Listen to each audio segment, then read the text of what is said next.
Hi friends, today we're doing Unit 6, Lesson 5, A Plan is Made. We're going to start by going over the key vocabulary words you'll be hearing in today's reading. Our first word is rogue, a person who playfully causes trouble. Our next word is maid of honor, an unmarried female, attended of a bride. Our next word is massive, which means huge. Then we have the word barrel-chested, having a large round chest.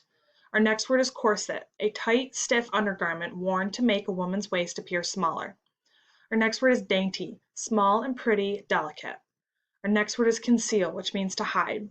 And our last word is adventure, an exciting or dangerous experience. We are now going to move into our reading. Chapter 4, A Plan is Made. The gods sat puzzled. None of them had any idea how to get Thor's hammer back from Thrym. At last Loki spoke. Perhaps we could trick Thrym, he said. Go on, said Odin. We can't send the real Freya, Loki said. That's clear. But maybe we could send a fake Freya. A fake Freya, said Odin. What do you mean? I mean one of us could dress up as Freya.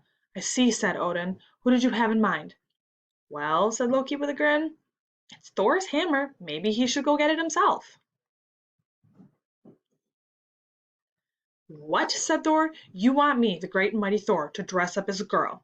Why, you rogue! Thor reached out for Loki. He was eager to grab him. Tyr, the god of war, had to hold him back. Relax, said Loki. It will just be for a few hours, until we get your hammer back.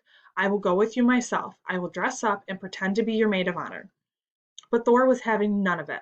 Never, he roared. I will not do it. Well, Loki said, has anyone else got a better plan? Silence. At last Odin's wife, Frigga, spoke. Loki's plan just might work, she said. It's our best chance. Frigga placed a lovely white hand on Thor's massive shoulder.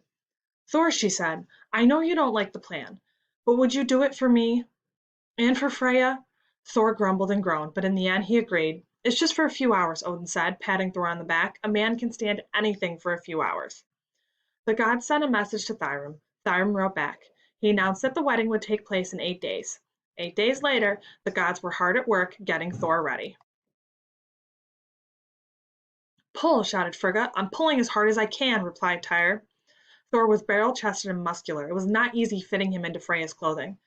Tyr and Loki had already spent 10 minutes trying to tighten the waist strings on Freya's corset. Why did I let you fools talk me into this, said Thor. Take a deep breath, said Loki. Thor took a deep breath. Then Loki and Tyr began yanking on the corset strings. It's no use, said Tyr. We'll never make him look thin and dainty. You're right, said Loki. Let's hope he's not too large to fit into Freya's dress. Eventually, the gods got Thor into the corset. They brought him a fancy white dress and dainty white shoes. They fitted him with the veils that covered his face and concealed his thick red beard. Loki got dressed as well. Freya came to put on the finishing touch. She took off the famous golden necklace she always wore and placed it around Thor's neck. At last Thor and Loki were ready. Freya called for her chariot, which was pulled by 2 cats. Thor and Loki stepped in. The cats mewed and the chariot lurched forward. Thor and Loki were off on their excellent adventure.